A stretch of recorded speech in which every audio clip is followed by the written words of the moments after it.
Então vamos começar a nossa aula com alguns conceitos elementares. Por exemplo, quando se fala de instrumentação industrial, tem que se necessariamente falar de transdutores e sensores. Então, os transdutores e sensores são elementos que, quando submetidos a uma variação física, respondem com outra variação associada. Sensores são transdutores. Então, na verdade, o sensor é um conjunto formado por transdutores. O transdutor é que vai transformar uma variação física em uma outra variação, tá bem? De outra natureza. Então, os sensores eles podem ser analógicos ou digitais. Analógico tem uma saída analógica e digital tem uma saída digital. Bem, então, o primeiro transdutor que a gente está enfocando é o potenciômetro resistivo. Observe o seguinte, que à medida que eu faço a variação aqui, o deslocamento dessa peça móvel, eu vou ter uma variação de tensão. Quando essa peça estiver aqui, essa tensão aqui vai ser a tensão da fonte. Quando essa peça estiver aqui, a tensão vai ser zero. Então, ele está medindo um deslocamento linear. Aqui está medindo o mesmo deslocamento, só que é angular. Então, à medida que essa peça vai se deslocando, ele vai fornecendo uma tensão diferente aqui, aumentando ou diminuindo. Então, esse é o potenciômetro resistivo. Ele mede ângulo ou então deslocamento. Aqui é um acelerômetro. O acelerômetro ele se compõe de um conjunto formado de dois capacitores. O capacitor 1 é entre essa placa e essa, o capacitor 2 entre essa placa e essa. Observe que se o móvel acelerar para a direita, essa peça aqui, ela pela inércia, ela é deslocada para a esquerda, o que faz diminuir essa distância. Diminuindo a distância, essa capacitância aqui aumenta e essa capacitância diminui. Então, essa diferença de capacitância aqui é percebida, tratada e informa, então, qual é o sentido da aceleração, se é para a direita ou se é para a esquerda. Tá bem? Strain gauge ou extensômetro são resistores que mudam quando você vai tracionar ou então estendê-lo. Então, uma coisa importante a observar é que numa célula desse tipo aqui, existe uma diferença entre você tracionar ou comprimir nesse sentido, na vertical ou na horizontal. Ele só funciona aqui na horizontal, se você estender longitudinalmente. Então, se você estender daqui para cá, não vai fazer efeito, tá bom? Outra coisa importante é que essa resistência aqui, que vai ser variada, a variação dessa resistência aqui, ela vai ser proporcional à compressão ou o tracionamento. A proporção é dada pelo fator de Gauge Factor. Bom, você pode usar esse extensômetro numa ponte Eurostone. Se você usar apenas um extensômetro, você vai dizer que a ponte é um quarto de ponte. Você só usa um deles, porque a ponte são 4 elementos. Um deles você coloca como o extensômetro. Ou então você pode colocar 2 extensômetros dispostos transversalmente, tá bem? Um de um lado e o outro exatamente do lado oposto. Ou então a ponte completa com 4 extensômetros. Transformadores diferenciais. Esse é um tipo interessante de transformador. O que é que vai acontecer? Eu tenho um primário e 2 secundários. Existe um núcleo, né? Um núcleo de ferro que conduz o campo magnético formado pelo primário para os 2 secundários. Se esse ferro ele está em uma situação que fornece igualmente o fluxo tanto para um quanto para outro, quer dizer, nessa situação aqui, essa tensão aqui gerada vai ser igual a essa tensão. Lembrando que isso aqui é uma corrente alternada. Eu coloco uma corrente alternada, gera uma tensão E1 e E2, dependendo do fluxo. Então, esse fluxo está ligado à posição desse ferro. Observe que se esse ferro aqui se deslocar para baixo, quem vai vai se aumentar o fluxo de E2 e diminuir consideravelmente o fluxo de E1, o que faz com que E2 seja maior do que E1. Se isso daqui é a diferença entre E1 e E2, então isso aqui vai ficar negativo. E1 vai ficar menor do que E2 e então E0 vai ficar menor do que zero. Ao contrário, se eu desloco esse ferro para que mantenha um fluxo maior em E1 do que em E2, então o que é que vai acontecer? E1 vai ficar maior do que E2 e essa tensão aqui vai aumentar positivamente. Então isso é o transformador diferencial. Síncronos. Olha que interessante. A gente tem aqui 3 bobinas no estator. Veja que eu tenho a bobina A e menos A. Então isso aqui é apenas o complemento da bobina A. B e menos B, C e menos C. Então o eixo dessa bobina ela está deslocada de 120 graus do eixo da bobina C, que está deslocada de 120 graus, por sinal do eixo da bobina B. Então, eu tenho o eixo da bobina A, o eixo da bobina B aqui, e o eixo da bobina C aqui. Veja que esses 3 eixos estão defasados de 120 graus. A posição do rotor, eu coloco uma tensão contínua aqui no rotor. Então, se esse rotor está alinhado, o campo magnético do rotor está alinhado com o eixo de A, então significa dizer que das 3 bobinas, a maior tensão está em A. Então, o VA está máximo. Se ele estiver alinhado com B aqui, então a tensão B é que está máximo. E se ele estiver alinhado com o eixo C, a tensão C é que está máximo. Evidentemente que eu estou mostrando os casos em que está alinhado exatamente com os eixos. Mas lógico que ao rotacionar o rotor, fazer uma rotação no rotor, significa dizer que o campo magnético do rotor vai passar por várias posições aqui, e essa posição pode ser, quando se compara as tensões geradas em cada uma das bobinas, você pode dizer em que posição o rotor se encontra, em que posição angular o rotor se encontra. Então daí você está medindo o ângulo. Esse é o síncrono. Indutância variável. Se eu tenho é similar ao transformador diferencial. A diferença é que possui uma bobina. Então, eu tenho uma bobina aqui. Então, eu desloco o ferro dentro da bobina e eu vou aumentando ou diminuindo o valor entre AB e BC. Transdutor de corrente induzida. Eu tenho uma ponte de Wheatstone, como todo mundo conhece. Tenho essa ponte, esse ramo aqui dessa ponte aqui, ela está ligado a uma bobina que tem o mesmo coeficiente de temperatura, varia a temperatura, quer dizer, a influência da temperatura nessa bobina é igual a essa, então equilibra. Se houver algum problema de temperatura, os dois são influenciados, então não vai ter diferença com relação à temperatura, mas vai ter diferença com relação à indutância dessa primeira bobina se eu aproximar uma peça metálica. Essa peça metálica vai variar a indutância dessa bobina. Variando a indutância, esse ramo aqui vai ser diferente desse daqui, o que vai provocar um desequilíbrio na ponte, que vai ser, evidentemente, medida aqui nesse condicionador de sinal. Isso aqui é um condicionador.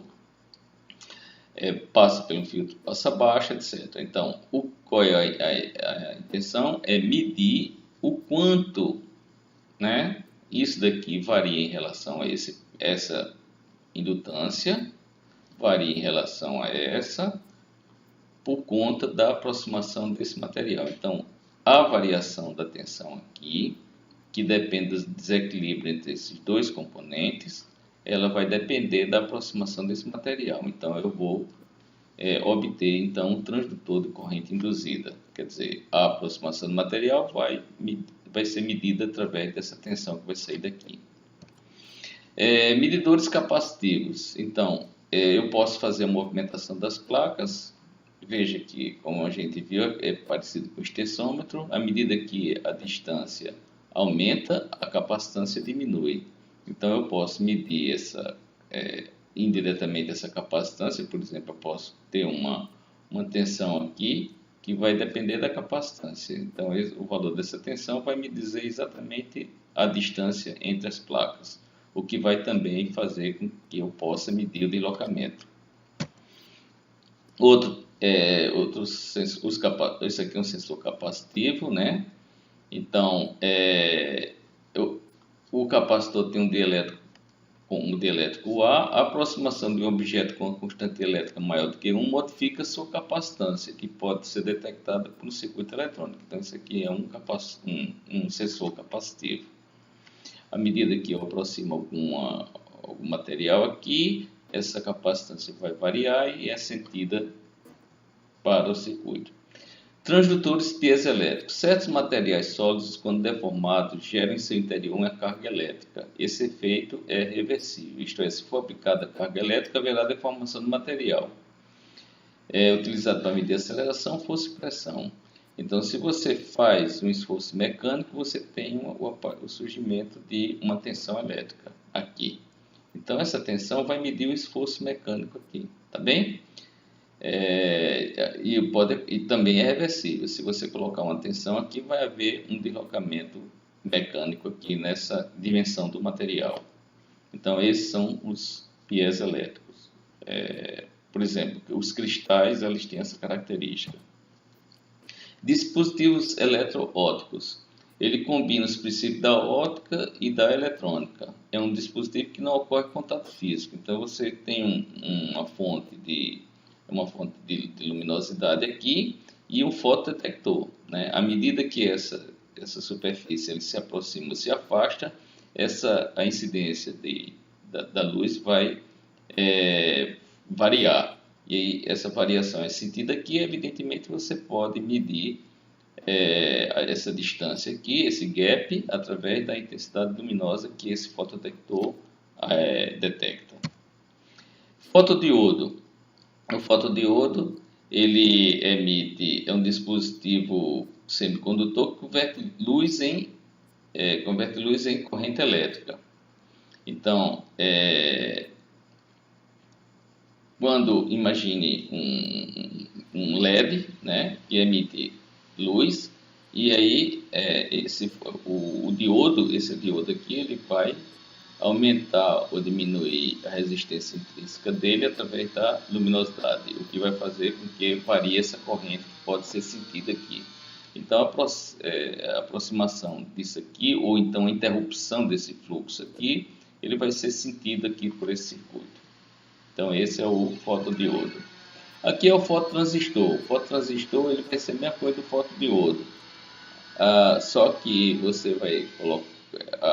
o que é que vai influenciar? É a corrente base. A corrente base aqui não vai existir. O que vai existir é os fótons de luz que vão ser utilizados como corrente base. Então, esse transistor passa maior corrente do coletor para o emissor à medida que aumenta a luminosidade aqui nele, tá bom? Então, esse é o fototransistor.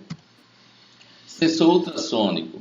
Funciona a partir da emissão de som em alta frequência, inaudível ao ser humano, de 40 kHz a 2 MHz. A reflexão dessas ondas possibilita medir a distância a partir do tempo que leva essa reflexão. Então, ele emite um som de ultrassom, que é inaudível. Esse som vai se refletir, essa outra peça aqui vai captar esse som. Então, pela distância, né, pelo tempo de propagação, ele vai medir exatamente essa distância. Sensor indutivo. Os sensores indutivos são formados por um indutor de núcleo de ar, possuindo por isso uma indutância baixa. Ao ser aproximado a um material ferromagnético, a relutância magnética diminui, aumentando a indutância. Esse aumento aumenta a tensão na indutância, que é captada por um circuito eletrônico. Então, veja que o seguinte, funciona do mesmo tipo que o sensor capacitivo, só que para objetos metálicos. À medida que coloca o objeto metálico aqui, o que é que vai acontecer?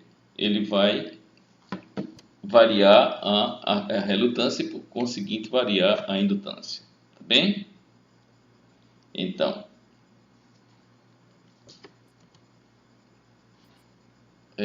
sensor de efeito Hall. Quando a corrente... Imagine que eu tenho uma placa, né? Eu tenho uma placa aqui, que está passando uma corrente elétrica. Então, quando eu coloco um campo magnético transversalmente a essa corrente elétrica, o que vai acontecer é que as cargas elétricas aqui, elas vão sofrer uma força que é devida à corrente e ao campo magnético. Então, quanto maior, se eu deixo o campo fixo aqui, quanto maior a corrente, maior a força com que ele vai se deslocar. Então, ela vai se concentrar ou numa região ou na outra. Então, as cargas elétricas se concentrando, por exemplo, nessa região aqui, tem um voltímetro que você vai medir a diferença potencial entre esse ponto e esse aqui. Então, essa diferença potencial vai ser cada vez maior com relação à corrente que está passando. Se a corrente for muito grande, essa diferença potencial vai ser grande. Se a corrente for muito pequena, a diferença potencial vai ser pequena. Então, esse é o sensor de efeito Hall. Bom, então, deslocamento e movimento. A gente já viu que o sensor baseado em potenciômetro ele faz deslocamento linear, né? Como a variação da resistência de strain gauge é proporcional ao esforço mecânico, esse transdutor também é utilizado para a medição de deslocamento.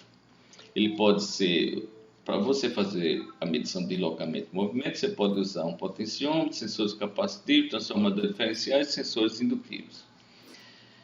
Veja, então eu estou colocando um extensômetro aqui, né, nessa viga. Então, se eu fizer um esforço aqui, né, como está indicado no desenho, esse extensômetro vai se estender, modificando então a resistência que vai ser medida. Bem? Encoders ópticos. Os encoders, eles medem a posição angular. Veja, à medida que é um disco que é pintado, que passa ou não luz. Por exemplo, onde está pintado ele não passa luz, ele só passa luz nas partes transparentes. Então, significa dizer que ao girar, se eu coloco uma fonte de luz de um lado e um receptor de luz de outro, o que vai acontecer é que ele vai ficar, ao girar, o receptor vai ficar recebendo pulsos de luminosidade. Então, se esse receptor, ele, por exemplo, se eu for um fotodiodo ou então fototransistor, ele vai fornecer informação elétrica de que está havendo deslocamento. Os encoders podem ser encoder incremental ou absoluto. Então, isso aqui é um encoder absoluto, porque a cada posição corresponde a uma sequência de bits. Então, se eu coloco vários sensores aqui, 1, 2, 3, 4, 5, 6, 7 sensores, então cada um vai ter um valor de luminosidade ou não. Aqui é um encoder incremental, significa dizer que eu só tenho duas fileiras para emitir ou bloquear a luminosidade. Então, dependendo da combinação entre essa primeira fileira e a segunda fileira, eu vou determinar qual é a posição angular disso aqui. Então, isso aqui é um encoder incremental, isso aqui é um encoder absoluto. Sensores pneumáticos. Fazem uso do ar comprimido, sendo que o deslocamento à proximidade de um objeto é transformado em variação na pressão do ar. Então, nesse caso aqui, eu tenho uma pressão que o ar sai por essa porta, fazendo cair a pressão do sistema. Se eu coloco um obstáculo, esse obstáculo aqui vai bloquear o fluxo de ar e vai aumentar a pressão que é sentida. Então, eu vou também ter uma medição da proximidade desse material. Taco gerador é usado para medir velocidade angular. Pode ser do tipo relutância variável, que consiste de uma roda dentada de material ferromagnético fixado no eixo de rotação. Então, à medida que eu estou girando isso aqui, ele vai, observe que ele vai, nesse caso que está desenhado aqui, ele vai induzir quem vai sentir o maior, quem vai ficar numa posição de maior indutância é essa bobina aqui. As outras não. Então, ele pode medir indiretamente a posição desse rotor aqui através da variação da indutância de cada uma dessas bobinas. Quando essa peça estiver aqui, a maior indutância vai ser dessa outra bobina e assim sucessivamente. Esse é o taco gerador. Então ele vai induzir tensão nessas bobinas aqui à medida que está rotacionando. Medidor de força. Uma das maneiras mais comuns é através de células de carga, que é o conjunto formado por corpo de prova e um sensor. Um corpo de prova sofrerá a deformação devido a uma força e se mede essa deformação. Então, aqui o corpo de prova, você vai colocar os tensômetros, né? E para medir, veja que tem aqui R1, R2, R3, R4. Então, aqui está aqui R1, R2, R3, R4. Cada um é um extensômetro que vai medir. Você vai ver a tensão resultante nessa ponte Eurystone para medir a deformação daqui. Medição de torque estático. Então, você pode colocar, para você saber o torque que está submetido a essa peça, então você coloca o extensômetro em 45 graus, como está mostrado aqui, e cada extensômetro vai servir para dar entrada numa ponte Eurystone. Ou então você pode fazer isso em termos ópticos. Coloca um disco aqui, outro disco aqui, os dois estão alinhados. Se houver uma torção nessa peça, significa dizer que eu posso observar uma variação aqui de luminosidade desse em relação a esse. Então eu detecto quanto é que vai ser essa torção submetida nessa peça. Medição de torque de motores. Pode-se utilizar a corrente de Foucault, como está aqui, o motor está girando, e eu tenho um ímã que vai gerar uma corrente de Foucault aqui. Essa corrente de Foucault aqui depende da frequência. Então, depende da velocidade. Então, quanto maior a velocidade, maior a corrente de Foucault aqui que vai ser gerada. Tá? Então, significa... E eu posso medir o torque através da medição da corrente de Foucault aqui. Quanto maior a corrente que eu colocar aqui para obter a corrente de Foucault, mais carga estou entrando no motor. Então, eu estou aumentando a carga ou diminuindo através dessa corrente de Foucault. Outra forma aqui é o caso do dinamômetro, que o motor ele vai ficar, o rotor é basculante, né? Então, à medida que ele está girando aqui, eu coloco uma balança e vejo qual é a força com que ele está girando. Veja que agora, o que é que vai acontecer? O rotor vai ficar preso e a carcaça vai ficar basculante. Essa carcaça está ligada a essa peça. Então, à medida que, quando eu tenho um torque maior, que o motor está desenvolvendo um torque maior, essa força vai para baixo. Então, eu posso medir aqui exatamente a força nessa balança. A pressão é a medida de uma força ortogonal exercida sobre a área. A pressão diferencial é a diferença entre duas pressões quaisquer, P1 e P2. Se P2 for a pressão atmosférica local, a pressão diferencial é chamada de pressão manométrica. As unidades de pressão são Pascal, bar, metro coluna d'água, atmosfera, milímetro de mercúrio e PSI. PSI é pounds por square inch, libras por polegada quadrada. Então aqui é um medidor de pressão absoluta. Eu tenho que isso aqui tem a pressão atmosférica, que aqui é uma pressão que você está injetando. À medida que aumenta essa pressão, vai atuando no extensômetro. E aí vai ser medido quanto é que vai ser dada essa pressão pela deformação causada no extensômetro e, consequentemente, a variação da resistência no extensômetro. Essa é a pressão absoluta. Aqui é a pressão diferencial. Você coloca duas pressões, P1 e P2. Então, o extensômetro aqui vai deformar de acordo com a diferença de potencial. De pressão, desculpe.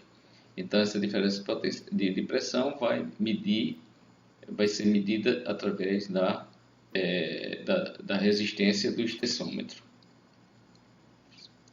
E pode ser também tanto do extensômetro quanto medido através de uma célula capacitiva, como está aqui.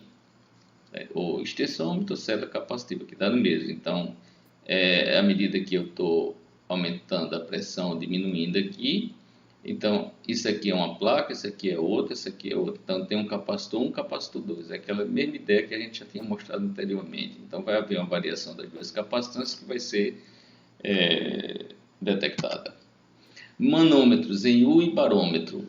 Aqui está um manômetro, aqui está uma pressão P1 e P2. Então, essa coluna, a diferença de coluna d'água aqui, vai ser dado pela diferença de pressão. Aqui está o barômetro. Tipo tubo de Bourdon, fólio ou diafragma. No caso do tubo de Bourdon, você injeta uma pressão aqui, então vai haver uma deformação. Esse raio aqui vai aumentar. Aumentando o raio, né, por conta da pressão, você pode medir. Aqui também tem um fólio, uma mola, então à medida que aumenta a pressão aqui, essa peça vai se deslocar, fornecendo. Aqui tem um potenciômetro, você fornece essa informação para um circuito. A mesma coisa aqui também. Veja que aqui tem um diafragma, injeta a pressão, isso daqui vai mexer com esse ponteiro e vai indicar. Medição de vazão, você tem essa equação, você pode olhar na literatura especializada. Se eu tenho um fluido passando por aqui, eu tenho uma pressão P1, a pressão P2, então a vazão vai ser dada pela diferença de pressão aqui e a diferença das áreas, tá bem? Então você pode medir a diferença de pressão e servir como medição de vazão.